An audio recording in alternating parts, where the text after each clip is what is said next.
Introduction. One afternoon, a group of students sat me down with a singular, urgent demand. This book had to be written. They insisted that the work we had been doing in our research sessions should not remain hidden in academic journals. They wanted it to be accessible to help people transform their lives. For a long time, this project had been a quiet ambition of mine, but their insistence turned it into a priority. This work stands firmly within a long tradition in psychology that explores the immense power of personal belief. Whether we are conscious of them or not, the beliefs we hold about ourselves act as invisible architects, shaping what we desire and determining whether we possess the resilience to achieve it. This tradition has long demonstrated that even the simplest conviction can ripple outward, creating profound consequences for our lives. What you will discover in these pages is how one fundamental belief about yourself, a view we uncovered during our research, directs a significant portion of your existence. It is not merely a small quirk of character, it permeates every aspect of who you are. Much of what you consider to be your personality actually stems from this mindset. Similarly, many of the barriers that prevent you from fulfilling your potential can be traced back to it. Until now, no book has explicitly defined this mindset or offered a roadmap for applying it to everyday life. By understanding it, you will suddenly gain clarity on the trajectories of the greats in science, the arts, sports, and business, as well as those who showed promise but never quite arrived. You will gain a new lens through which to view your partner, your boss, your friends, and your children. You will see, perhaps for the first time, how to unlock not only your own potential but theirs as well. It is a privilege to share these findings. Alongside the accounts drawn from my research, I have woven in stories from headlines and my own experiences to show these mindsets in motion. In many cases, names and details have been altered to protect privacy, and some complex scenarios have been condensed to illustrate key points more clearly. At the conclusion of each chapter, and throughout the final section of the book, you will find practical guidance, ways to identify the mindset that is currently steering your life, to understand its mechanics, and, if you choose, to change it. A brief note on the style. I have written this with a certain informality to keep the ideas immediate and accessible. You may find sentences starting with and or but, or ending with prepositions. I hope the grammar purists will forgive this choice in the service of conversation. Also, for this updated edition, I have integrated new insights into several chapters. We now understand that organizations can have mindsets, just as individuals do, and I have added a section on false growth mindset to address some common misinterpretations. Finally, because so many have asked for practical steps on how to embark on this path, I have expanded the final chapter to include a guide on the journey to a true growth mindset. My own work has been a journey of growth, one that has fostered my development just as I hope it will foster yours. Early in my career as a researcher, I stumbled upon a discovery that fundamentally altered the way I understood human nature. My primary obsession at the time was trying to understand how people coped with failure. To study this, I devised an experiment where I observed students grappling with difficult problems. I brought children into a room, one by one, and gave them a series of puzzles. The first few were easy, but the subsequent ones became increasingly difficult. As the children struggled, perspiring and grunting with effort, I watched their strategies and probed their thoughts. I had anticipated differences in how they handled the difficulty, but I witnessed something I had never expected. Confronted with the hard puzzles, one 10-year-old boy pulled up his chair, rubbed his hands together, smacked his lips, and cried out, "I love a challenge." Another, sweating away, looked up with a pleased expression and said with authority, "You know, I was hoping this would be informative." These reactions stunned me. I had always assumed that one either coped with failure or did not. The idea that someone could love failure, that they could relish the struggle itself, was alien to me. These children were not merely coping, they were thriving. They understood something I did not, that human qualities such as intellectual skills could be cultivated. They were not discouraged by failure because they did not view it as failure. They viewed it as learning. I, on the other hand, had been operating under the assumption that human qualities were carved in stone. You were either smart or you weren't, and failure was proof that you weren't. This experience set me on a path to understand the consequences of these two distinct beliefs. What happens when you think your intelligence or personality is something you can develop, as opposed to a fixed, deep-seated trait? Why do people differ? Since the beginning of recorded history, humanity has puzzled over why people differ. Why are some smarter or more moral than others? Is there something that makes us permanently different? Experts have long lined up on both sides of this debate. Some have claimed a strong physical basis for these differences, citing genetics or, in earlier times, bumps on the skull. Others have pointed to the powerful influence of background, experience, and training. It may come as a surprise that Alfred Binet, the inventor of the IQ test, was a staunch champion of the latter view. Though the IQ test is often associated with measuring unchangeable intelligence, Binet actually designed it to identify children who were not profiting from the Paris public schools so that new educational programs could be designed to help them. He believed that with practice, training, and method, we could increase our attention, memory, and judgment, literally becoming more intelligent than we were before. Today, most experts agree that it is not an either-or proposition. It is not nature or nurture, but a constant interplay between the two. Scientists are learning that people have far more capacity for lifelong learning and brain development than previously thought. While each person has a unique genetic endowment, it is clear that experience, training, and personal effort are the major factors in taking them the rest of the way. What does all this mean for you? The two mindsets. It is one thing to discuss scientific theories, but another to understand how these views apply to your own life. My research over the last 30 years has shown that the view you adopt for yourself profoundly affects the way you lead your life. It can determine whether you become the person you want to be and whether you accomplish the things you value. Believing that your qualities are carved in stone, the fixed mindset, creates an urgency to prove yourself over and over. If you have only a certain amount of intelligence, a certain personality, and a certain moral character, then you must prove that you have a healthy dose of them. It simply wouldn't do to look or feel deficient in these most basic characteristics. Many of us are trained in this mindset from an early age, focused on being smart and avoiding looking dumb. In this mindset, every situation is evaluated. Will I succeed or fail? Will I look smart or dumb? Will I be accepted or rejected? There is another mindset in which these traits are not simply a hand you're dealt and have to live with.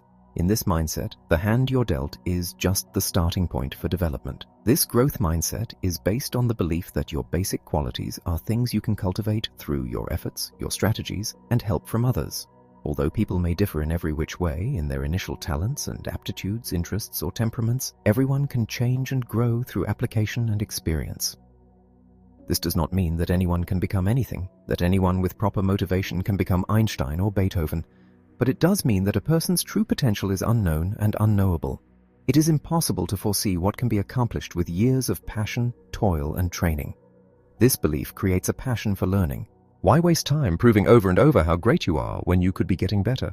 Why hide deficiencies instead of overcoming them? The passion for stretching yourself and sticking to it, even or especially when it's not going well, is the hallmark of the growth mindset. A view from the two mindsets. To understand how these mindsets work, imagine you are a young adult having a terrible day. You go to a class that is really important to you and receive a C+ on a midterm paper. You are very disappointed. That evening, on the way back to your home, you find you have gotten a parking ticket. Being frustrated, you call your best friend to share your experience, but are sort of brushed off.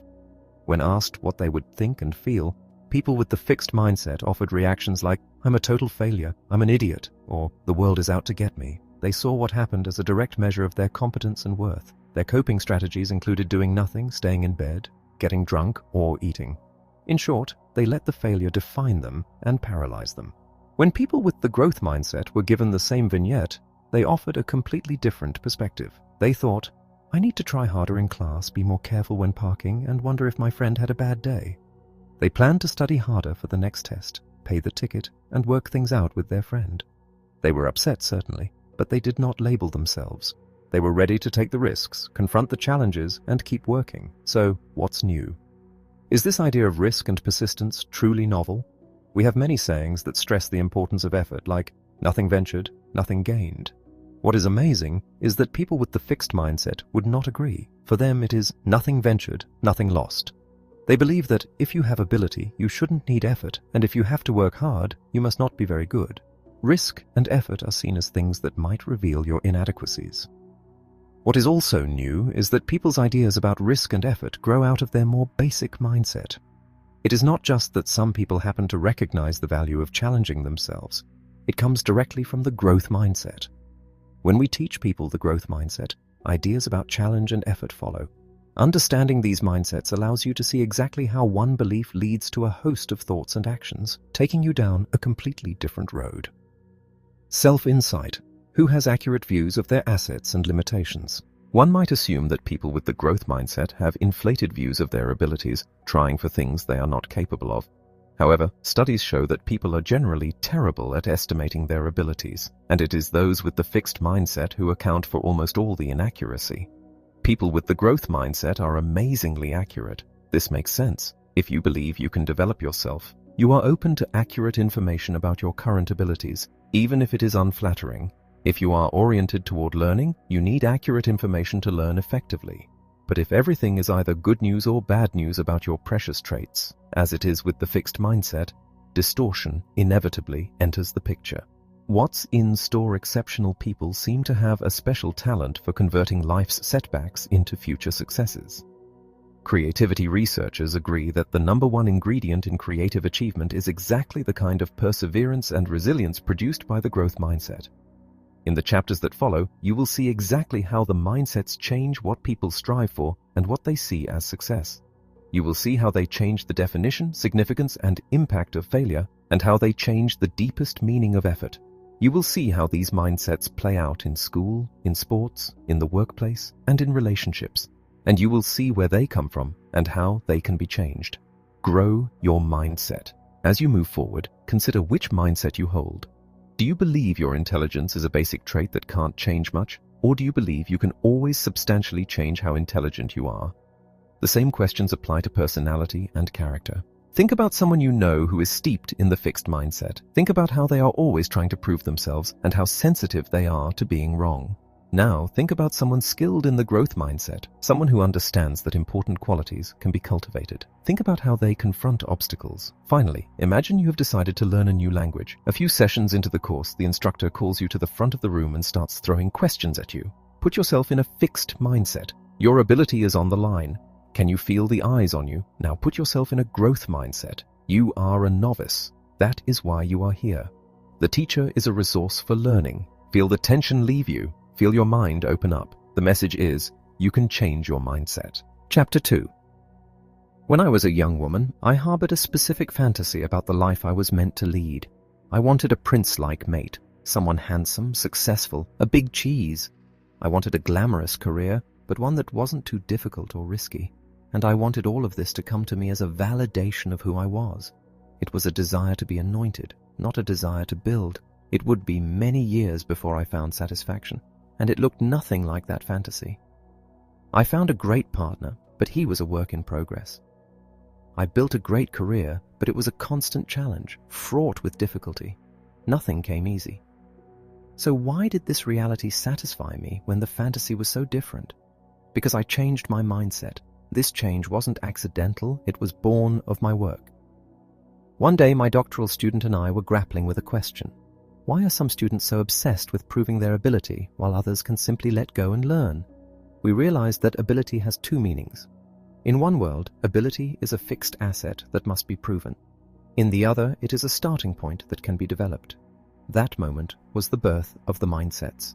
I recognized immediately which one I had lived in, why I had always been so terrified of mistakes, and for the first time, I realized I had a choice. Is success about learning or proving you're smart? Benjamin Barber, the political theorist, once proposed that he doesn't divide the world into the weak and the strong, or the successes and the failures. He divides the world into the learners and the non-learners. It is a strange concept. A non-learner. We are all born with an intense biological drive to learn. Infants do not worry about making mistakes or looking foolish. They walk, fall, and get back up. They barge forward with the most difficult tasks of a lifetime. But something happens. As soon as children become able to evaluate themselves, some of them become afraid of challenges. They become afraid of not being smart. We offered 4-year-olds a choice. They could redo an easy jigsaw puzzle or try a harder one.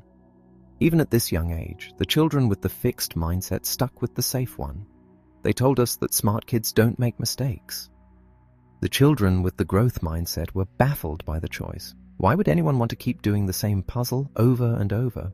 They chose the hard ones, exclaiming, "I'm dying to figure them out." For those with the fixed mindset, success is about establishing superiority. It is about proving you are smart. For those with the growth mindset, success is about stretching yourself. It is about becoming smarter, beyond puzzles. This dynamic extends far beyond preschool games. It can determine the trajectory of a life. We observed students entering the University of Hong Kong, where all instruction is in English. Some students arrived with poor English skills, so we asked them a key question. If the faculty offered a remedial English course, would you take it? The students with the growth mindset gave an emphatic yes. They viewed success as learning. They wanted to master the language essential for their education. The students with the fixed mindset said no. To them, taking a remedial course was an admission of deficiency. They were willing to risk their entire college career rather than expose a weakness. In their attempt to feel smart in the short term, they chose to remain unlearned. Brainwaves tell the story. This difference in focus is so profound it can be seen in the physical activity of the brain. In our lab at Columbia, we brought people in to answer hard questions while monitoring their brainwaves. We were looking for when their brains lit up with interest. People with the fixed mindset paid close attention only when they were told whether their answer was right or wrong.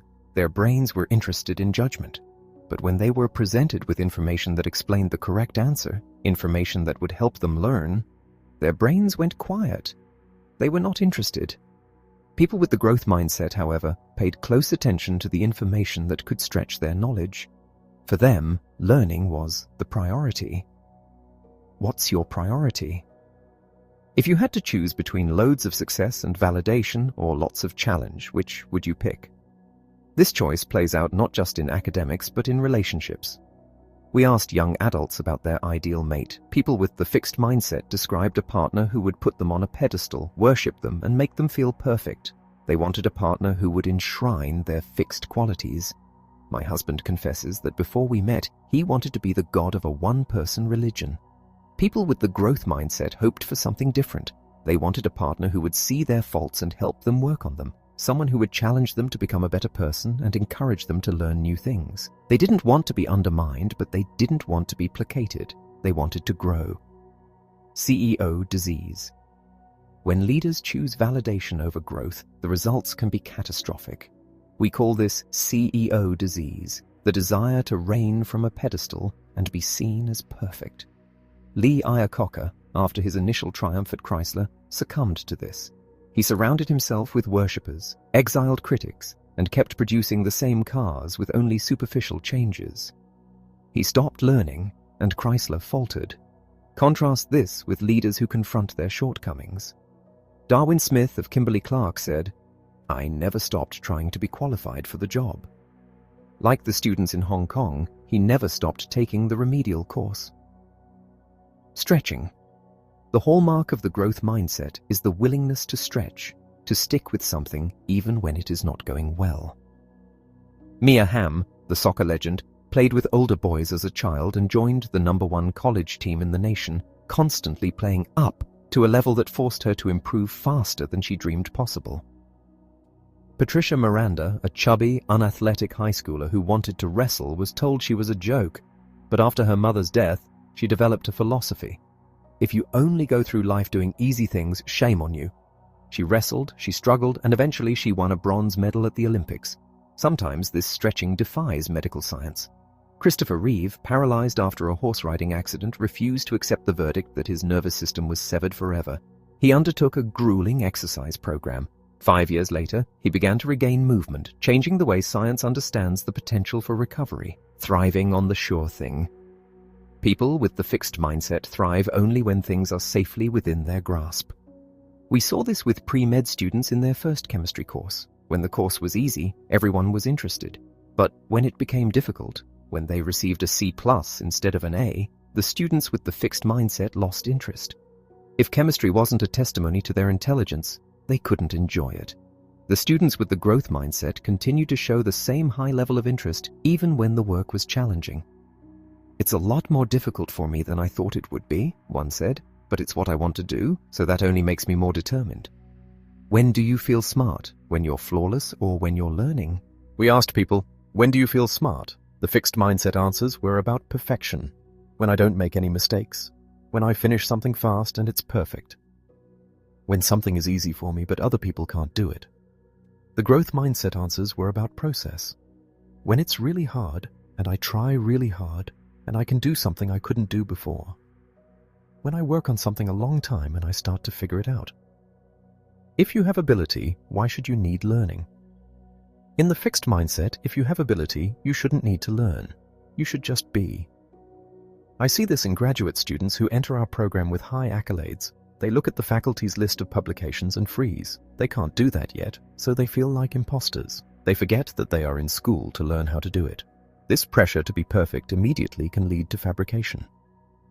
Janet Cook and Stephen Glass were talented young reporters who skyrocketed to fame on stories that turned out to be invented. They needed to be stars right now. They couldn't afford the time it took to become one through honest work. A test score is forever. Why is the need for immediate perfection so strong? Because in the fixed mindset, a single evaluation is seen as a permanent measure of your worth. We showed fifth graders a closed box and told them it contained a test. We asked if they thought this test measured how smart they were and how smart they would be when they grew up. The students with the growth mindset said no. A test measures what you know now, not who you are or who you will become. The students with the fixed mindset believed the test could measure their intelligence forever. They granted a single assessment the power to define them for life. Another, look at potential. This leads to the question of potential. Can we know a person's potential from a snapshot in time? The fixed mindset says yes, but history says no. Jackson Pollock, Elvis Presley, Ray Charles, Lucille Ball, and Charles Darwin were all considered to have little potential in their fields. Even early works by Paul Cézanne appear amateurish. Potential is not what you have today. It is the capacity to develop skills with effort and coaching over time. NASA understood this. When selecting astronauts, they rejected people with pure histories of success. They looked for people who had bounced back from failure. They wanted to know about their mindset. Proving you're special. When people with the fixed mindset opt for success over growth, they are often trying to prove that they are special, even superior. I used to be this way. I needed constant validation. If I got a good parking spot or a taxi stopped right in front of me, I felt anointed. You were different, a taxi driver once told me, and I basked in the glow of being detected as special from a distance. Special, superior, entitled. This need for specialness can turn ugly. John McEnroe was a tennis genius, but he did not love to learn. When things went wrong, he folded. He felt that his talent entitled him to abuse others. He would scream at agents about the texture of sawdust. He would throw tantrums. He believed that if you are successful, you are better than other people. Contrast this with Michael Jordan. Despite being proclaimed a god of basketball, he remained humble. He knew his skills were the result of hard work, not divine intervention. I'm a human being like everyone else, he said. Mindsets. Change the meaning of failure. In the fixed mindset, failure is not an event. It is an identity. The parents of 3-year-old Robert worshipped him until he failed to get into a prestigious preschool. Suddenly, he was a failure. They cooled toward him. He had shamed them. Failure in the fixed mindset is a permanent haunt. Bernard Loiseau, a 3-star French chef, committed suicide when he lost 2 points in a restaurant guide rating. He allowed a number to define his entire existence. Mindset and depression. We studied how university students coped with depression. Students with the fixed mindset became paralyzed. They ruminated on their problems, tormenting themselves with the idea that they were incompetent. I'm a total failure, they would tell themselves. The more depressed they felt, the less they did. Students with the growth mindset, even when feeling wretched, took action. They made sure to keep up with their schoolwork and their lives. The worse they felt, the more determined they became. They viewed their depression as a problem to be solved, not a reflection of their worth. Mindsets change the meaning of effort. In the story of the tortoise and the hare, the tortoise wins, but does anyone really want to be the tortoise? We want to be the hare, but a smarter hare. The story sets up a false dichotomy. You either have ability, hare, or you need effort, tortoise. In the fixed mindset, effort is for those who lack talent. If you have to work at it, you aren't a natural. This belief caused me to look down on colleagues who worked late. They must not be as smart as I am, I thought. I didn't realize they were just as smart and more hard-working. High effort. The big risk effort is terrifying in the fixed mindset for 2 reasons. First, it casts doubt on your ability. Second, it robs you of your excuses. Violinist Nadia Salerno-Sonnenberg arrived at Juilliard with a repertoire of bad habits but refused to fix them. If she tried her hardest and failed, she would have no excuse. "Nothing is harder than saying, 'I gave it my all and it wasn't good enough,'" she said. She stopped bringing her violin to lessons until her teacher threatened to expel her. Finally, she tried, and she won. She learned that you have to work hardest for the things you love most. Low effort, the big risk. In the growth mindset, the biggest risk is not failing, it is not trying. It is looking back and saying, "I could have been." Claire Booth. Luce, a successful author and politician, said she often thought her autobiography should be titled The Autobiography of a Failure because she didn't pursue her true passion, writing for the theater, with her full effort. Turning knowledge into action. People with the fixed mindset may know that effort is key, but their beliefs prevent them from acting on it. They are running in place, amassing affirmations, but not going anywhere. Questions and answers. If I'm smart, why do I have to keep proving it? Because the world changes. The skills that got you through algebra won't necessarily get you through calculus. Can mindsets change? Yes. Mindsets are beliefs, and beliefs can be changed. Can I be half and half? Yes, most of us have different mindsets in different areas. Is failure always my fault? No. Effort is crucial, but resources and opportunities matter too. If I like my fixed mindset, do I have to change? No. But be aware of how it might be limiting you. Grow your mindset. Think of a time you were enjoying something until it got hard. That moment when you wanted to quit was the fixed mindset triggered. Next time, picture your brain forming new connections as you meet the challenge. Think about a time you felt defined by a failure, a test score, a rejection. Now, ask yourself, what can I learn from this? How can I use it to grow? Finally, is there something you've always wanted to do but were afraid you weren't good at? Make a plan to do it. Chapter 3. Picture Thomas Edison. What image comes to mind? Is he standing alone in a workshop, surrounded by strange equipment, waiting for a lightning bolt of inspiration to strike? Is he the solitary genius tinkering in the night until, voila, the light bulb glows? This is the story we are often told, but it is a myth. Edison was not a loner, he was the head of a massive corporate operation. He had 30 assistants, including trained scientists, working around the clock in a state-of-the-art laboratory. The light bulb was not a single moment of magic, but the result of a grueling, time-consuming network of inventions requiring chemists, mathematicians, and engineers. Edison was a genius, certainly, but his genius was not a fixed, magical quality. It was a mindset, a relentless drive for self-improvement, and a refusal to stop tinkering. The myth of the lone genius is pervasive. We think of Mozart composing symphonies in his head or Darwin suddenly grasping the origin of species. In reality, Darwin spent half a lifetime gathering data and discussing ideas before publishing his masterwork. Mozart labored for more than a decade before producing the work we revere today. His early compositions were often patchworks of other composers' ideas. When we peel back the layers of these legends, we find something far more accessible than magic. We find a specific way of approaching difficulty and ability. We find the growth mindset. Mindset and school achievement. Let us descend from the heights of history to the classrooms of today. We followed students as they made the difficult transition to junior high school, a time when work gets harder, grading gets tougher, and adolescents are grappling with their changing identities. In our study, students with the fixed mindset saw their grades decline during this period. They felt the new challenges were a threat to their intelligence. If they had to work hard, they reasoned, they must not be smart. They blamed the teachers. They blamed the material. By contrast, students with the growth mindset showed an increase in their grades. They viewed the tougher environment as a challenge to be met. They mobilized their resources, dug in, and did what was necessary to learn.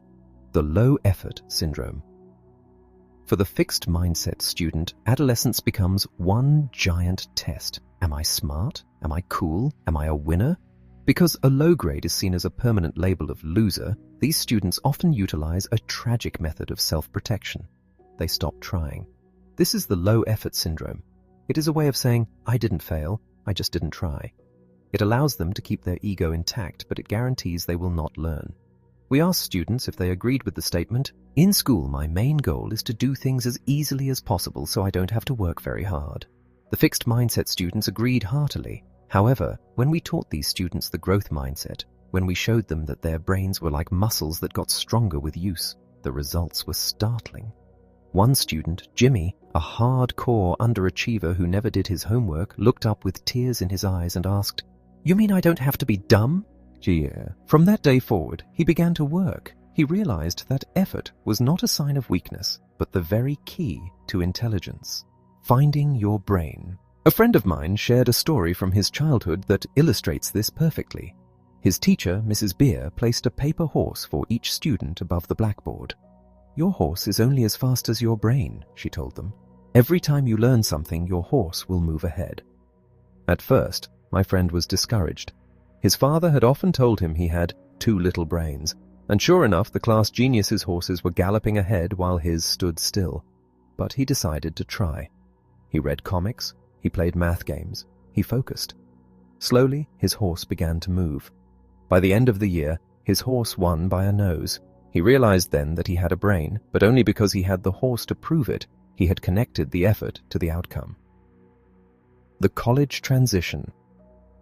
This dynamic repeats itself at every level of education. We studied students in a pre-med chemistry course, a weeder class designed to be brutally difficult.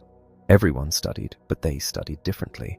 Students with the fixed mindset studied to memorize. They tried to vacuum up information.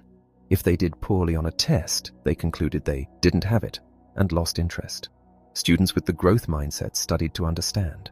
They looked for underlying themes. They scrutinized their mistakes until they grasped the concepts. Even when the material was dry or the professor was dull, they took charge of their own learning.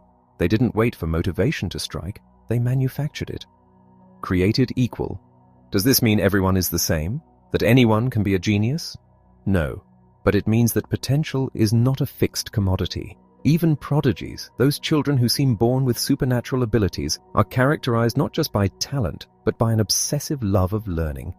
Consider Michael, a child who was doing algebra at age 3. Yes, he had a precocious start. But his most defining trait was that he dragged his father to math books every day, saying, "Dad, let's go do work." It was his engagement, his process, that fueled his ability. Whether it is Mozart working until his hands were deformed or Darwin collecting specimens for decades, ability is a process, not just a static gift. Can everyone do well? If the growth mindset can unlock potential, how far can it go? Can we walk into an inner-city school and teach the students college-level calculus? Jaime Escalante did exactly that at Garfield High School in Los Angeles. He took students who had been written off, students from a poor demographic with burned-out teachers, and he asked them, "How can I teach you?" rather than, "Can I teach you?" He led them to the top of the national charts in advanced placement calculus, proving that intelligence is often a function of opportunity and expectation. Marva Collins. Marva Collins took this philosophy to the elementary level in Chicago. She worked with students who had been labeled retarded, learning disabled, or emotionally disturbed. She refused to accept these labels. She treated them like geniuses. She started with a contract, "I will not let you fail." By the end of the year, second graders who had started with the lowest level readers were reading Shakespeare, Tolstoy, and Frost. They were discussing the philosophy of Socrates. One student, observing the apathy of a peer, remarked, "Macbeth should have known that straight thinking leads to straight living." These children hadn't suddenly changed their genetics. They had been given a new mindset about what they were capable of achieving. Ability levels and tracking. The tragic reality is that many schools do the opposite.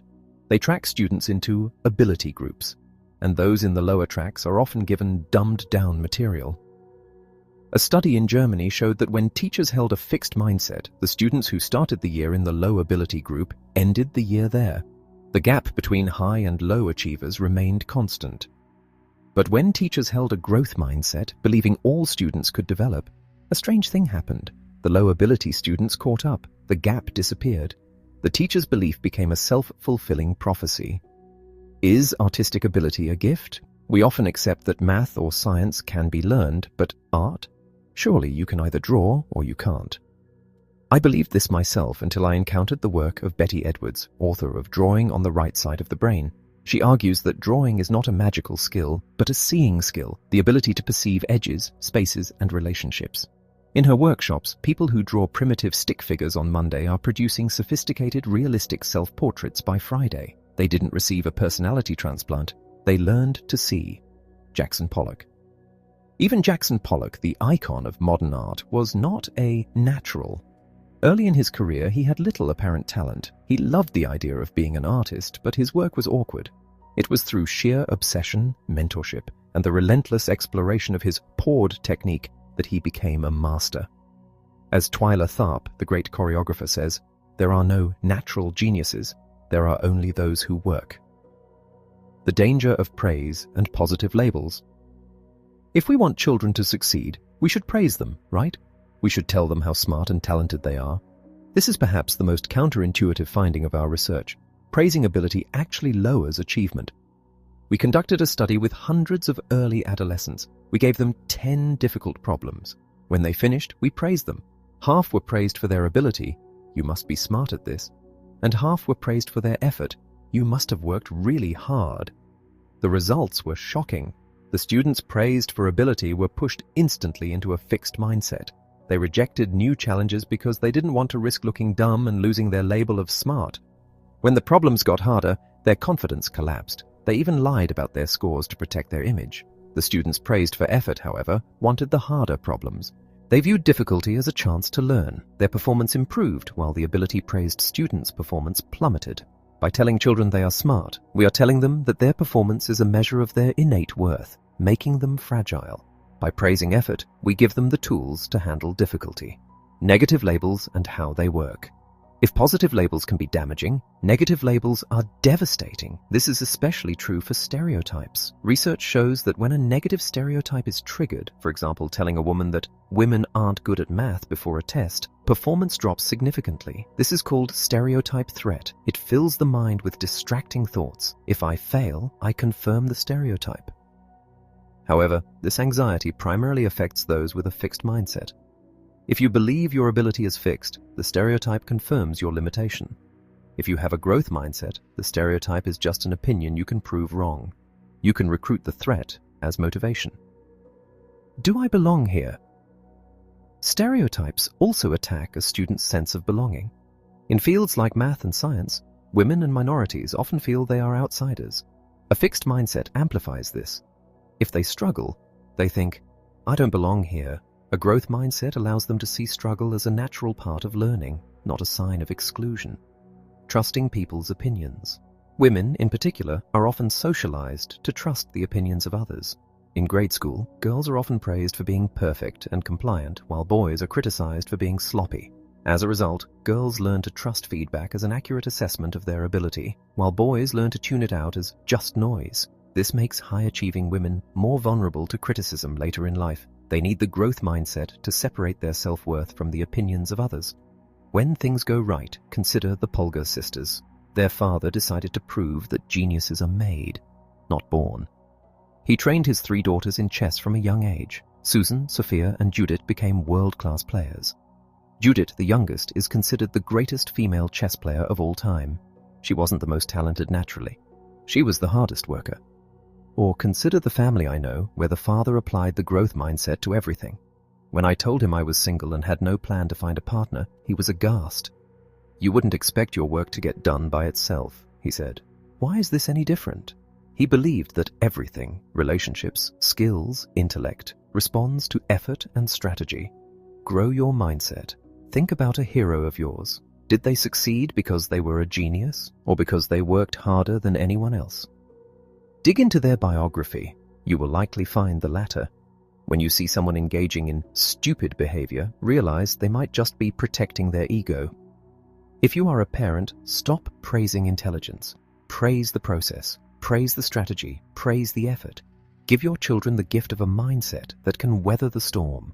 Chapter 4. In the world of sports, there is perhaps no belief more sacred than the concept of the natural. It is the idea that some individuals are simply born with it, that they emerge from the womb with the body of an athlete, the grace of a gazelle, and an innate ability that requires no honing.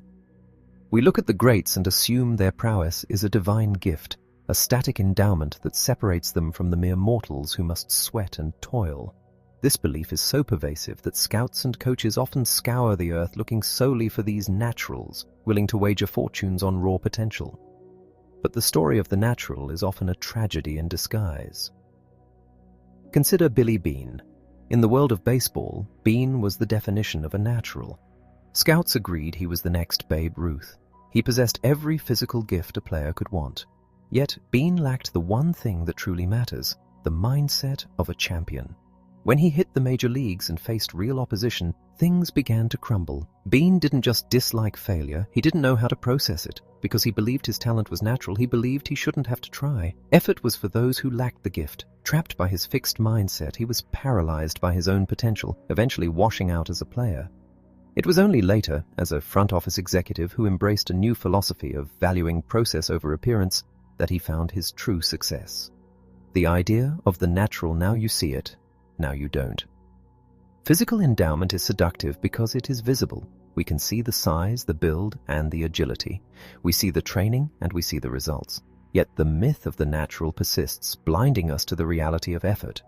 We ignore the anomalies. The small Muggsy Bogues in the NBA, the graceless Ben Hogan in golf, the one-armed Pete Gray in baseball, because they don't fit the narrative of physical perfection. Muhammad Ali is a prime example. He was not a natural boxer in the traditional sense. He didn't have the classic physique, strength, or moves. He boxed wrong, keeping his hands low and pulling back from punches. His opponent, Sonny Liston, was the true natural, a powerhouse of size and strength. Yet, Ali won. He didn't win with his body, he won with his mind. He studied Liston, understood him, and used that knowledge to defeat him. Ali showed the world that victory comes from the head, not just the fists, but we still look back and reverence his physical speed, forgetting the mental machinery that drove it. Michael Jordan. Then there is Michael Jordan. We view him as a god of the court, but he was not a natural. He was the hardest working athlete in the history of the sport. The story of him being cut from his high school varsity team is famous, but his reaction is the key. He didn't sulk. He disciplined himself. He practiced at 6 a.m. before school. At the University of North Carolina, he worked endlessly on his weaknesses: defense, ball handling, shooting. Even at the height of his fame, his practice sessions were legendary. He was a genius who constantly wanted to upgrade his genius. He knew that mental toughness and heart were stronger than any physical advantage. The Babe Ruth, with his paunch and legendary appetite, seems the antithesis of discipline, a man who rolled out of bed and hit home runs. But this too is a myth. Ruth was not a consistent hitter early in his career. He worked tirelessly on his swing. He disciplined himself in the off-season to get fit. He loved practice so much that veterans resented him for it. His big swing was the result of experiment and refinement, not just brute, effortless force. The fastest women on Earth. Wilma Rudolph, the fastest woman on Earth, was a premature baby who battled polio and wore a leg brace until she was 12. Her physical skills were not given. They were earned through years of painful therapy and relentless effort.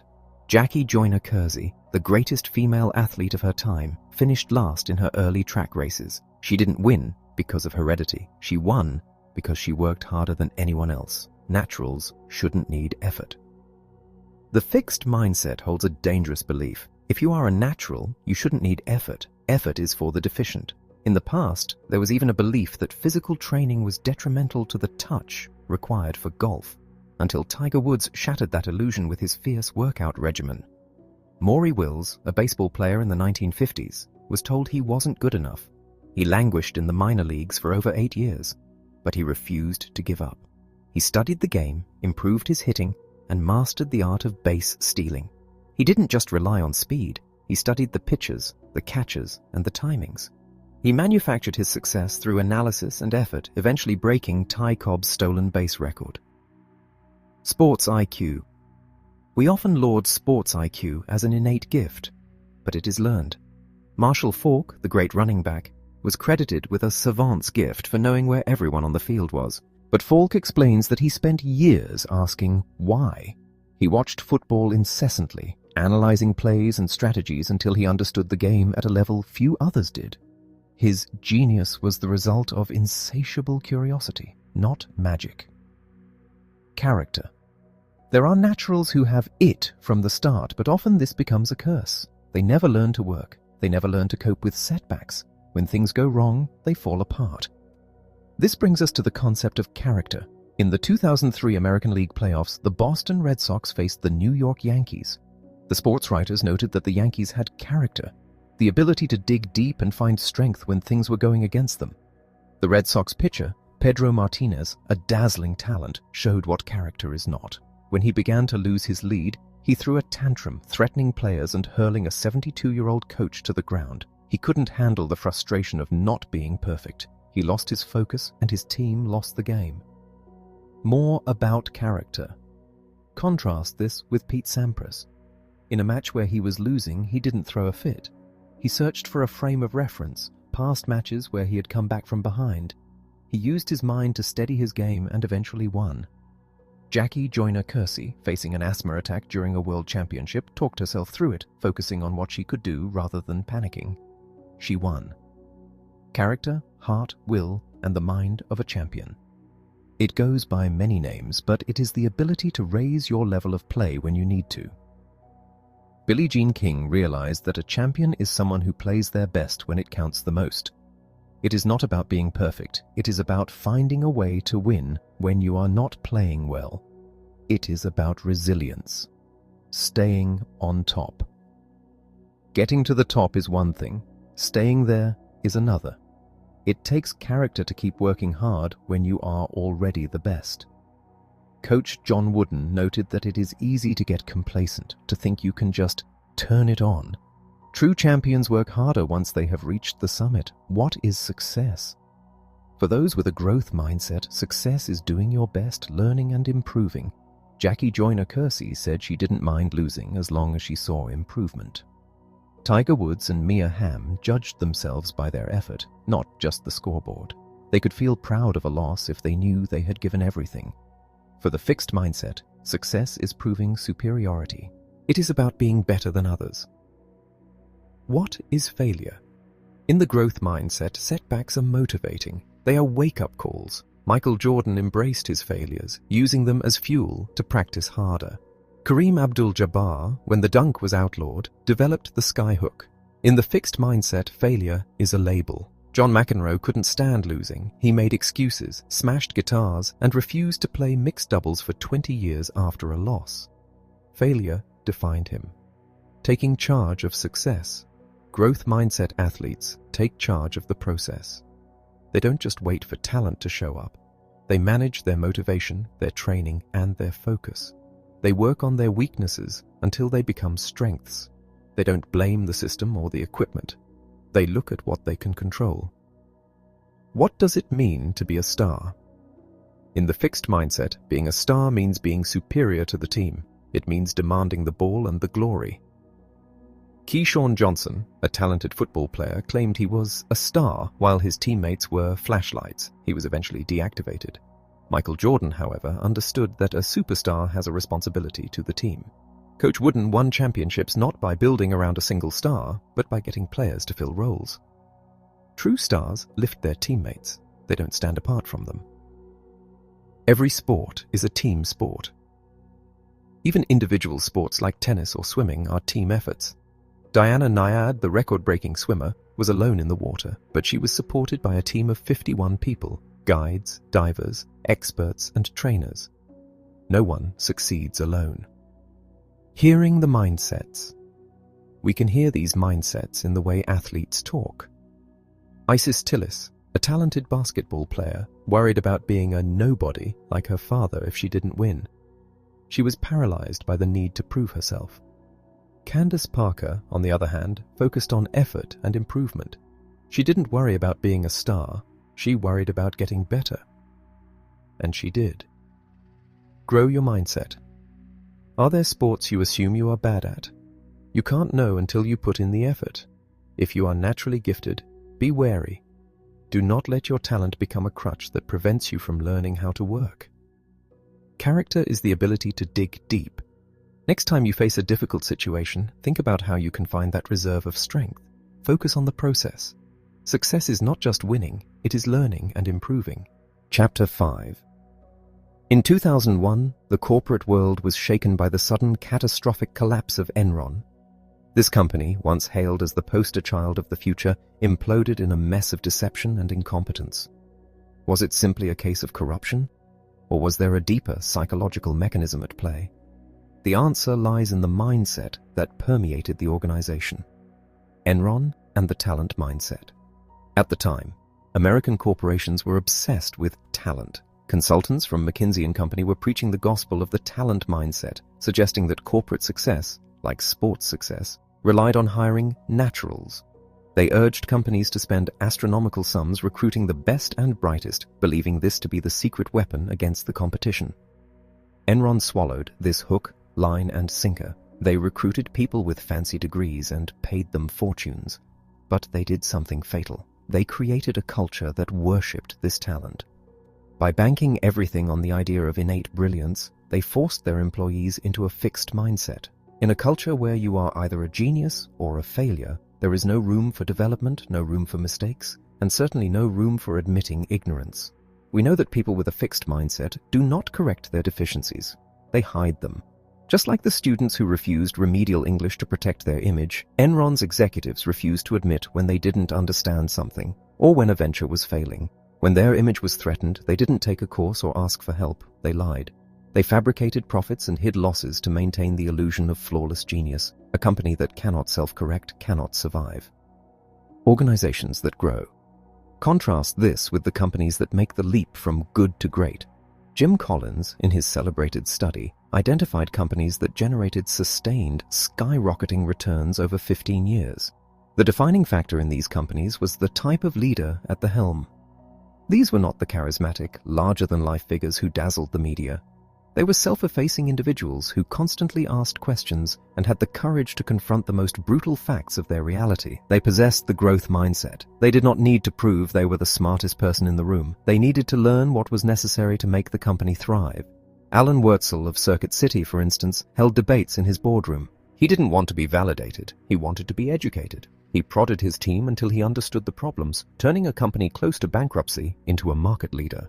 These leaders surrounded themselves with people who knew more than they did and looked squarely at their own failures. A study of mindset and management decisions. The difference between these leadership styles is not just anecdotal. In a study involving business students running a simulated furniture company, researchers found that the mindset determined the outcome. Students given a fixed mindset, told that the task measured their underlying capability, did not learn from their mistakes. When they fell short of production targets, they looked for excuses or lost faith. But those given a growth mindset, told that management skills are developed through practice, used the feedback to alter their strategies. They learned how to motivate their simulated employees and ended up far more productive. They operated like Alan Wurtzel, while the fixed mindset group operated like Enron. Leadership and the fixed mindset. Leaders with the fixed mindset live in a world of hierarchy where they must constantly prove their superiority. The company becomes a platform for their ego. Lee Iacocca is a prime example. After saving Chrysler, he spent the rest of his tenure protecting his image. He sought validation rather than growth, and the company slid back into mediocrity. These leaders often operate on the genius with 1,000 helpers model. They don't build great management teams because they don't want anyone to rival their brilliance. They just want helpers to execute their ideas. Furthermore, they refuse to look at the warning signs. The A&P grocery chain, once a giant, collapsed because its leaders shut their eyes to the changing market. They couldn't bear to admit that their old model was failing. In contrast, Kroger, the competitor, looked bravely at the data, eliminated their old stores, and became the #1 chain in the country. Fixed mindset leaders in action. When fixed mindset leaders take over, 3 things usually happen. They manage for their own reputation, they feel entitled, and they abuse their subordinates. Iacocca lived like a king at Ford, and later at Chrysler, surrounding himself with a court of waiters and flying in Dover sole from England. He spent his energy on corporate politics and perks, rather than on innovation. His fixed mindset blinded him to the reality that he could be fired, and when he was, he never forgave Henry Ford II. Albert Dunlap, known as Chainsaw Al, took over Sunbeam and immediately fired thousands of people. He He didn't care about building a business, he cared about pumping up the stock price to make himself look like a hero. When the company eventually collapsed under the weight of his impossible targets, he was ousted. Kenneth Lay and Jeffrey Skilling at Enron created a culture of arrogance. Skilling, the resident genius, used his brainpower to intimidate others. He believed his ideas were so brilliant that they were as good as profit. He treated anyone who disagreed with him as if they just didn't get it. This arrogance trickled down, creating a cutthroat environment where looking smart was more important than doing the work. These leaders felt invulnerable. They believed their talent entitled them to use the company's resources for personal gain and to treat people with contempt. They were not evil men, but their need to be seen as superior led them to sacrifice the long-term health of their companies for short-term ego boosts. Growth mindset leaders in action. Now let's look at the alternative. Jack Welch of General Electric was not a naturally self-effacing man. He had a massive ego, but he learned to channel it. He realized that true self-confidence is the courage to be open to new ideas. He spent his career rooting out the fixed mindset at GE. He visited plants, listened to the workers, and created a culture where ideas counted, not rank. He turned a club for senior managers into a volunteer force for the community. He rewarded teamwork, not just individual genius. Lou Gerstner took over IBM when it was on the brink of ruin. The culture was one of smug elitism, similar to Enron. Gerstner dismantled the hierarchy. He fired the politicians who engaged in turf wars and rewarded those who helped their colleagues. He admitted he didn't know everything and relied on the expertise of his staff. He focused on execution and teamwork, turning the lumbering giant into a service-oriented powerhouse. Anne Mulcahy at Xerox faced a similar challenge. The company was in debt and the stock had tanked. She was advised to declare bankruptcy. Instead, she looked the truth in the eye. She went down into the trenches, talking to employees and customers. She made the tough decisions, cutting operations but saving the core of the business. She didn't do it for her legacy, she did it for the people who worked there. A study of group processes. When people work together, mindsets play a huge role. In a study where groups were given a management task, those composed of fixed mindset people fell into groupthink.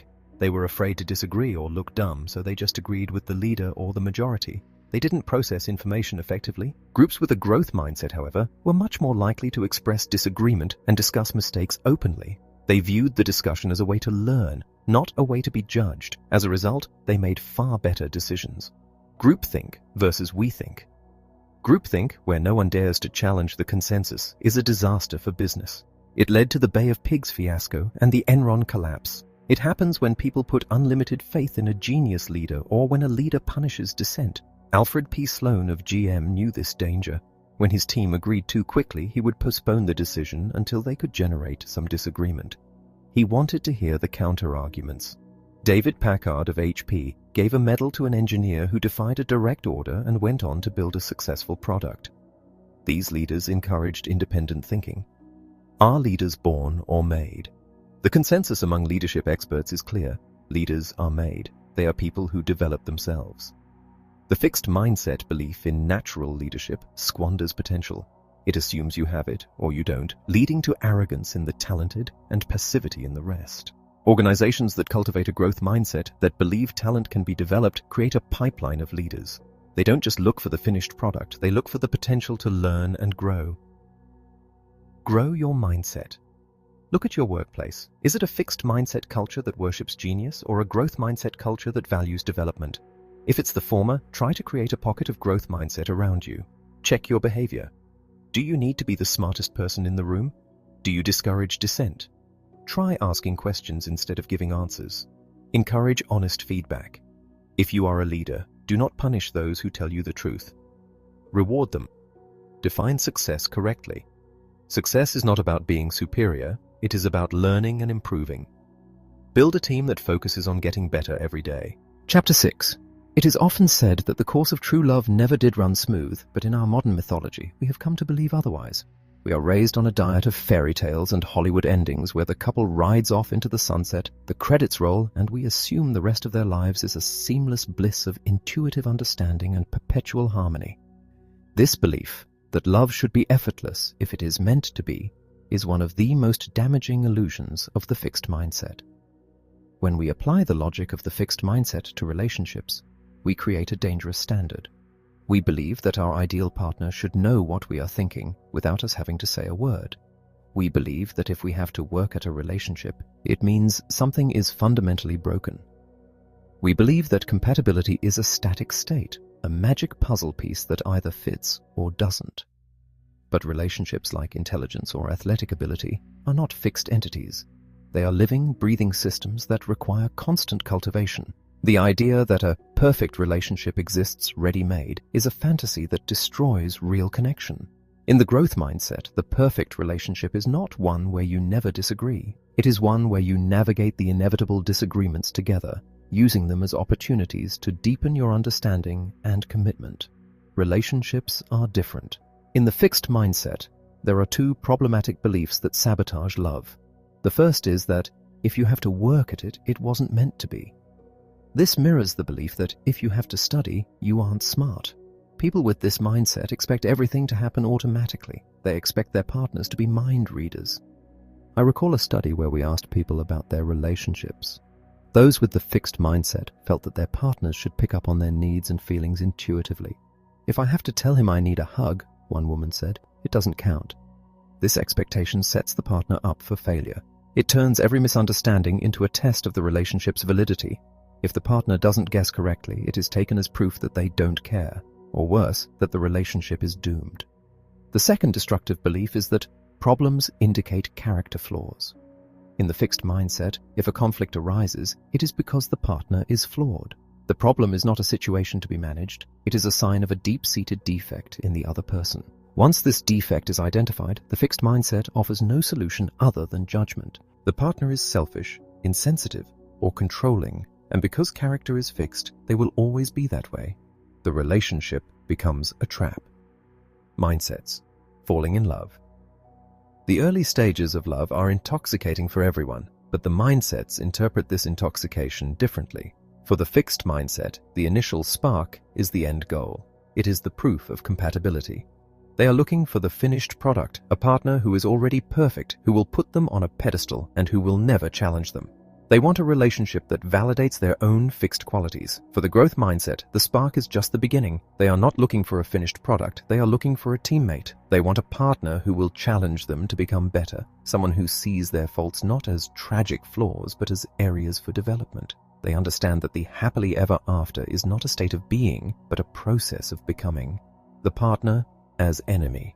When the honeymoon phase fades and the first real conflicts emerge, the fixed mindset undergoes a terrifying transformation. The partner, once the source of validation, suddenly becomes the enemy. Because people with the fixed mindset view every interaction as a judgment, a partner's criticism feels like an attack on their very identity. If a husband forgets to pick up the dry cleaning, the fixed mindset wife doesn't see a forgetful moment. She sees a lack of respect. She thinks, "He doesn't value my time." This interpretation triggers a need to retaliate. The goal shifts from solving the problem to winning the argument and inflicting pain. "If you hurt me, I have to hurt you back to protect my dignity." We saw this in a study of couples dealing with infidelity. Those with the fixed mindset wanted revenge. They wanted to make the betrayer suffer as they had suffered. They saw the betrayal as a permanent statement about their own worth. "I wasn't enough." And the partner's character. "He is evil." There was no path to forgiveness or understanding, only a scorched earth policy of blame. Competition. Who's the greatest? In some relationships, the fixed mindset manifests as a competition. If you are a fixed entity with a certain amount of intelligence or talent, then your partner's success can feel like a threat. It creates a zero-sum game. If they are the star, then I must be the supporting actor. I knew a man, a brilliant scientist, who could not tolerate his wife's success.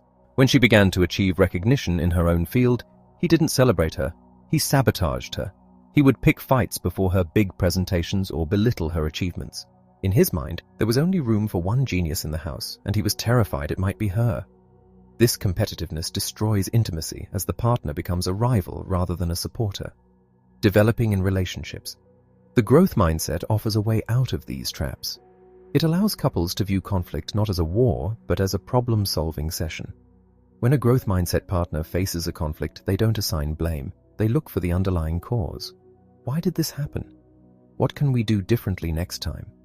They assume that both parties can learn and change. They understand that a long-term relationship is a series of adjustments. I often think of the couple who, instead of fighting about chores, sat down and analyzed their data. They realized they had different standards of cleanliness and different energy levels at different times of the day.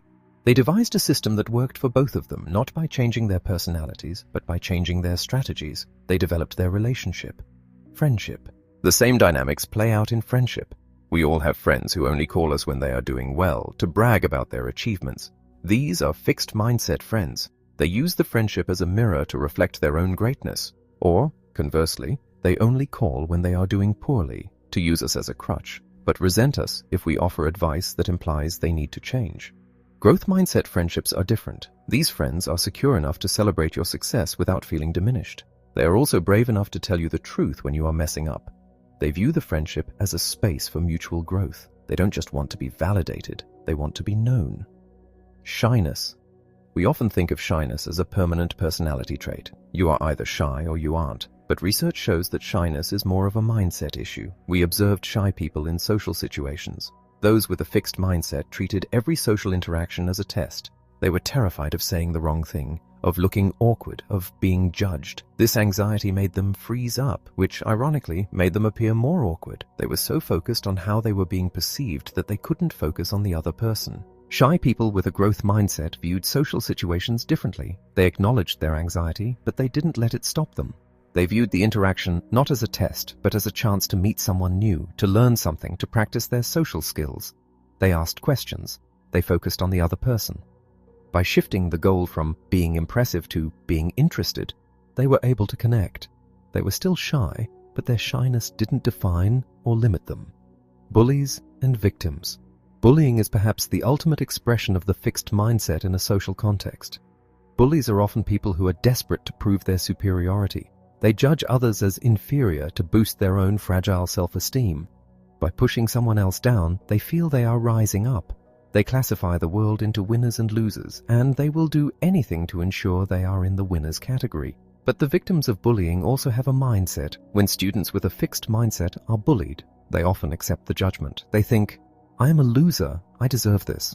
They internalize the abuse, which can lead to depression and even suicide.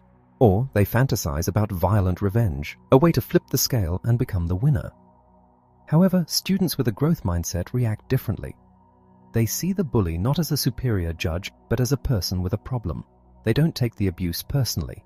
They think, this person is mean, not I am worthless.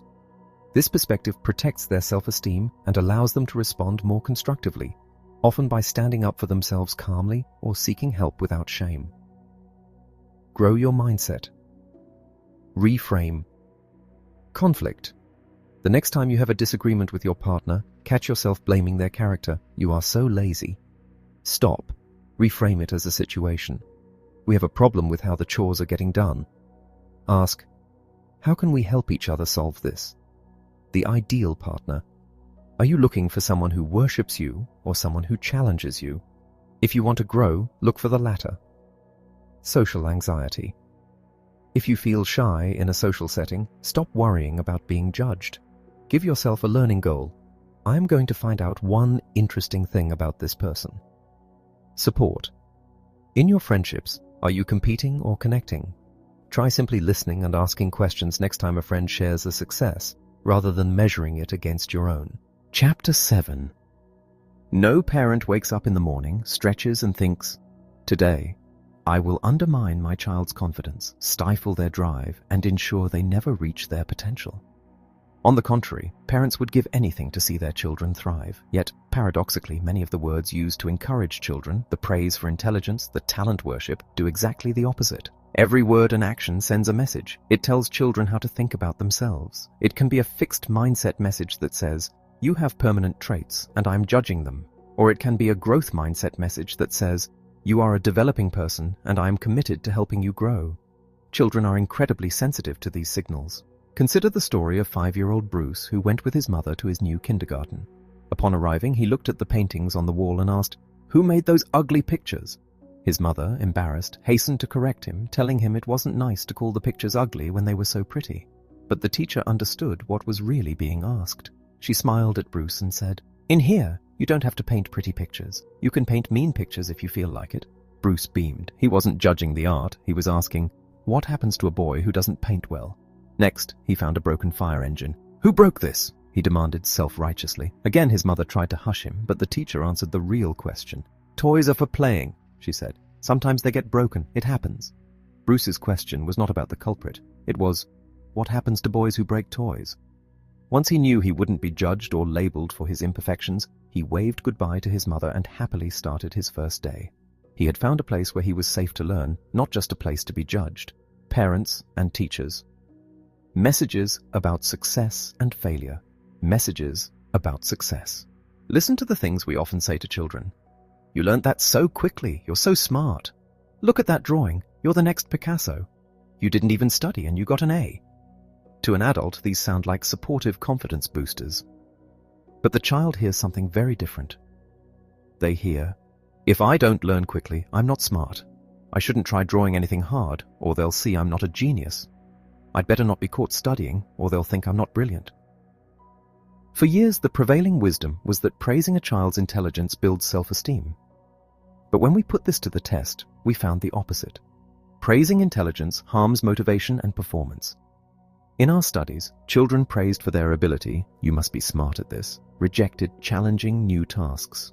They didn't want to do anything that might expose a flaw and call their talent into question. When they eventually hit a difficult problem, their confidence collapsed. If success meant they were smart, then struggle meant they were dumb. In contrast, children praised for their process, their effort, their strategies, their focus, remained confident. They saw difficulty not as a judgment, but as a cue to try a different way.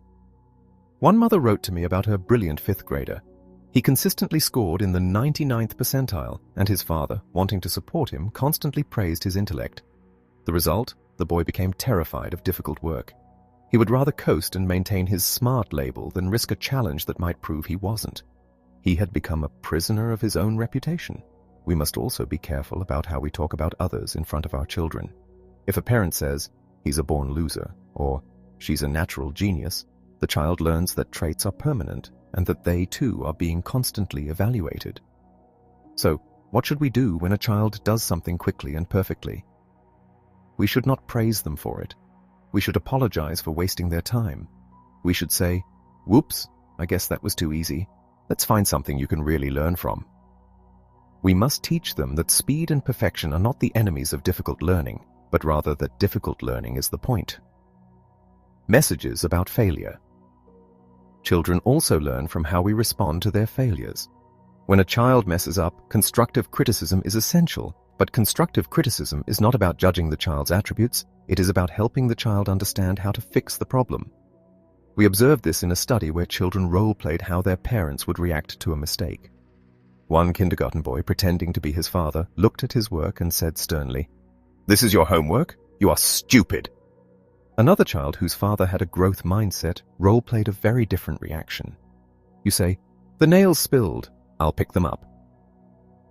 Children with the fixed mindset feel constantly judged. They tell us that when their parents ask about their schoolwork, it feels like an interrogation to see if they are smart. When they misbehave, they feel their parents worry they are bad kids. Children with the growth mindset hear something else entirely. They believe their parents are asking about their work to help them learn. They believe their parents discipline them to teach them better skills for the future. Children learn the messages. These messages are absorbed early and deep. In a poignant study of toddlers, researchers found that abused children, who are constantly judged and punished for their distress, reacted to a crying playmate not with sympathy, but with anger. They had learned that crying was a sign of weakness, worthy of punishment. They had absorbed a fixed, judgmental mindset about emotion.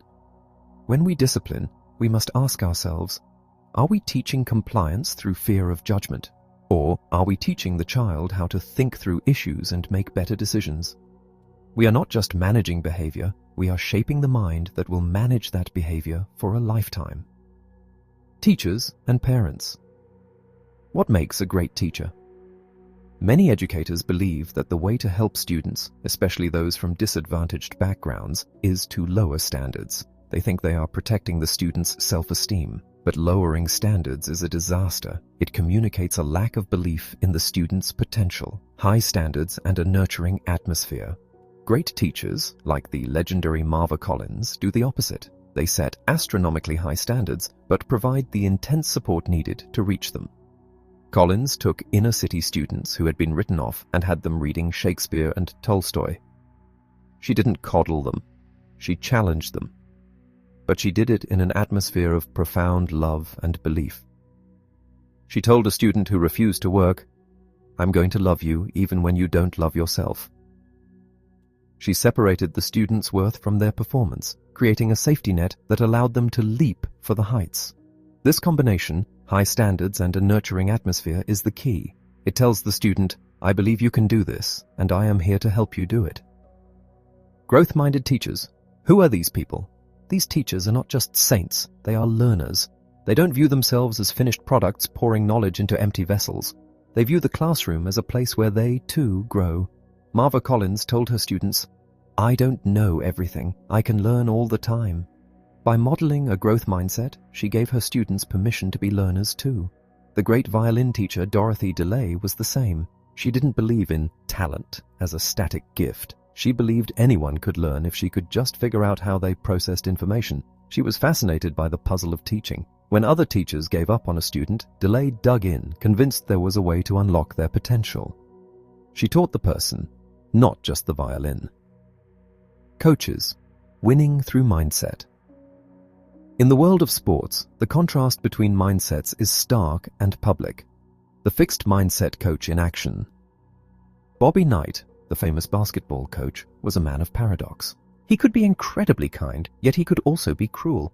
He operated from a fixed mindset where he was the genius and his players were the instruments of his will. When the team won, it was his victory. When they lost, it was their failure. He didn't just criticize players, he humiliated them. He believed he had to break them down to build them up, but often he just broke them. His need to prove his own superiority undermined the very team he wanted to lead. The growth mindset coach in action. Contrast this with John Wooden, who led UCLA to 10 national championships. Wooden didn't consider himself a genius. He considered himself a teacher. He didn't ask for perfection. He asked for full effort and constant improvement. He never mentioned winning. He focused entirely on the process, on executing the fundamentals, on playing with poise and confidence derived from preparation.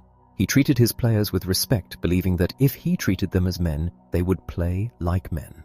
Pat Summitt, the legendary coach of the Tennessee Lady Vols, once had a team that wasn't playing with heart. She didn't scream or demean them. She stopped practice and sat them down for a meeting that lasted hours. She didn't talk about basketball. She talked about belief and effort. She connected with them as humans. They went on to win the national championship. False growth mindset. As the concept of the growth mindset has spread, a misunderstanding has emerged. The false growth mindset. What a growth mindset is and is not. Some people think a growth mindset is simply about being open-minded or positive. Others think it means praising effort, no matter how ineffective. Good job trying, they say, even when the child has made no progress. This is the consolation prize approach, and it is dangerous. A true growth mindset is not just about effort, it is about effort that leads to learning. It involves trying new strategies when the old ones don't work and seeking help when stuck. Praising effort that produces nothing teaches the child that effort is the end goal rather than a means to learning. We must praise the process that yields results, the hard work, the new strategy, the persistence in the face of setbacks. Another misunderstanding is that a growth mindset means telling kids, "You can do anything," without giving them the tools to do it. That is just empty reassurance. We must help them gain the skills to make that promise a reality. How do you get a true growth mindset? You don't just decide to have a growth mindset and poof, you have it. We all have a mixture of fixed and growth mindsets. We all have triggers that push us into a fixed mindset. A critical comment, a failure, a person who is better than us. The journey to a true growth mindset involves acknowledging and embracing your fixed mindset persona. You must recognize when it shows up, understand what it is trying to protect, and then educate it. You can talk to it. "I know you're trying to keep me safe from failure, but I'm going to try this challenge anyway." How do you pass a growth mindset on? We found that even parents with a growth mindset don't always pass it on. Why? Because they focus their praise on the child's talent. "You're a natural." Or they react to failure with anxiety. "Oh no, are you okay?" To pass on a growth mindset, we must model it in our actions. We must treat mistakes as interesting puzzles to be solved, not tragedies. We must focus our praise on the learning process. We must show that we value deep understanding over rote memorization. Our legacy. As parents, teachers, and coaches, we are the keepers of the future. We can leave a legacy of fragility and judgment, or we can leave a legacy of resilience and growth. By examining our own mindsets and the messages we send, we can help the next generation fulfill their potential in a way that honors their humanity. Grow your mindset. Listen to yourself. Tomorrow, listen to what you say to your kids. Are you judging their traits? You're so smart, clumsy, or encouraging their development? You're really getting the hang of that. Reframe failure. When your child messes up, catch your reaction. Do you pity them or rush to save them? Instead, try saying, "That didn't work. What's our next step?" Set growth goals. Don't just set goals for grades or wins. Set goals for acquiring new skills or handling pressure better. Coach for growth. If you're a coach or teacher, ask for full effort and focus, not just talent. Respect your students as developing people. Legacy. Remember, every interaction is a chance to teach the growth mindset. Chapter 8. In the 1960s, psychiatrists Aaron Beck and later Martin Seligman revolutionized our understanding of how the mind works. They showed us that our internal monologue, what we say to ourselves about our experiences, is what dictates our emotional reality. If we tell ourselves, "I am worthless," we become depressed.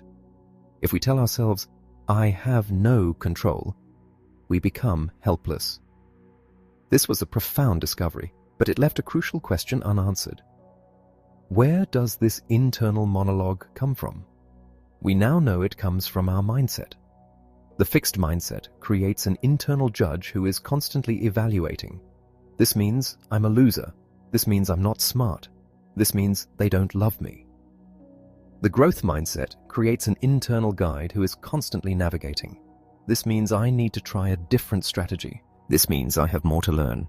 The good news is that because these are beliefs, they can be changed. But let us be clear, change is not easy. The fixed mindset is not just a habit, it is a shield. It has protected you from the pain of failure, the risk of exposure, and the terror of not being special. It has been your way of making sense of the world and your place in it. To let it go is to step into the unknown. The nature of change. When people start to change, they often feel a sense of loss. If I am no longer the genius or the talented one, then who am I? A client of mine, a brilliant executive, confessed that giving up his fixed mindset felt like giving up his soul. He had built his entire identity on being smarter than everyone else. If he admitted he needed to learn, he felt he would be nothing. But the growth mindset does not strip you of your identity. It expands it. You are no longer defined by a single trait or a single moment. You are defined by your trajectory. The Mindset Lectures. I once gave a lecture on mindsets to a group of college students. One young man came up to me afterward, visibly moved. He told me that he had always coasted on his intelligence, never studying, never trying. He thought effort was for the dumb kids.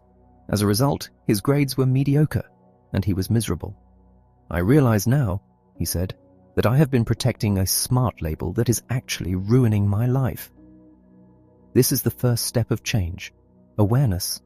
You must hear the voice of the fixed mindset in your head. You must catch it when it says, "Don't do it, you might fail." You must recognize it when it says, "It's not my fault, the teacher is bad." Once you hear it, you have a choice. You can listen to it or you can talk back with a growth mindset voice. I might fail, but I will learn. It might be the teacher's fault, but I'm responsible for my own learning. A mindset workshop. We designed a workshop for students who were plummeting in their grades. We taught them about the brain, how it grows new connections when we learn something hard. We showed them that they were in charge of their own brain growth. The results were transformative. Students who had been disengaged began to participate. They started doing their homework. One student who had never shown any interest in school looked up during a lesson on neurons and said, "You mean I can grow my brain?" It was a revelation. He went from failing to passing simply because he realized he had the power to change his own intelligence. Brainology. We took this workshop and turned it into an interactive computer program called Brainology. Then students guided a cartoon character through a brain lab, learning how to strengthen their neurons. The program made the growth mindset tangible. It gave students a scientific basis for their effort. It wasn't just try harder, it was build your brain. We found that students who used brainology showed a sharp increase in their motivation and grades compared to a control group. They began to see studying not as a chore, but as a way to get smarter. More about change. Is change just about grades? No, it is about well-being. We found that people with a growth mindset are less likely to be depressed and more likely to be anxious in a constructive way, anxiety that leads to action rather than paralysis. They are also less likely to be aggressive. In a study of adolescents, those with a growth mindset were less likely to retaliate when provoked. They could see the other person's behavior as a problem to be solved, not a judgment on their character. Opening yourself up to growth. The growth mindset allows you to open yourself up to constructive criticism. In the fixed mindset, criticism is an attack. In the growth mindset, it is a gift. I remember a time when I received a harsh critique of a paper I had written. My first reaction was the fixed mindset. They are wrong, they are biased, they don't understand. But then I stopped myself. I put myself in the growth mindset. I looked at the critique again. I realized they had made some valid points. I rewrote the paper, addressing their concerns, and it was much better for it. I had turned an attack into a lesson. People who don't want to change. Not everyone wants to change. The fixed mindset can be comfortable. It gives you a sense of superiority. It gives you an excuse for not trying. I could have been a great writer, you can tell yourself, if only I had the time. But is that comfort worth the price? Is it worth the stagnation, the bitterness, the unfulfilled potential? The growth mindset asks you to trade the comfort of the what if for the messiness of the what is. It asks you to step into the arena and get dirty. It is scary, yes, but it is the only way to truly live. Changing your child's mindset. We can change our children's mindsets by changing the way we praise them. We must stop praising their intelligence and start praising their process. We must stop protecting them from failure and start helping them learn from it. But we must also be patient. Change takes time. A child who has spent years in the fixed mindset will not change overnight. We must be persistent. We must keep sending the message over and over again. That effort and learning are what matter. Mindset and willpower. We often think of willpower as a fixed trait. You have it or you don't.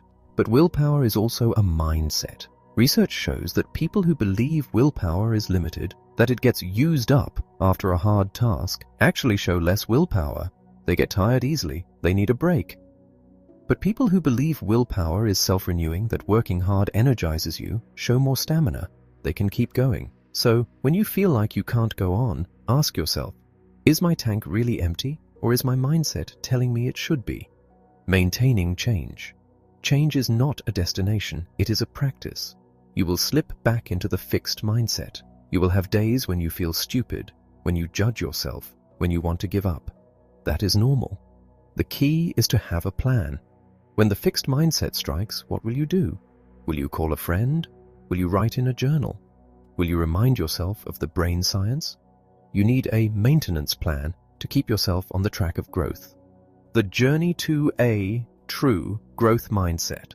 This journey is not about being perfect. In fact, trying to be a perfect growth mindset person is just another form of the fixed mindset. It is about being human. It is about accepting that you are a work in progress. It involves 4 steps. Embrace your fixed mindset. Acknowledge that you have it. Don't be ashamed of it. It's part of you. Become aware of your triggers. What makes your fixed mindset flare up? Is it criticism, failure, someone else's success?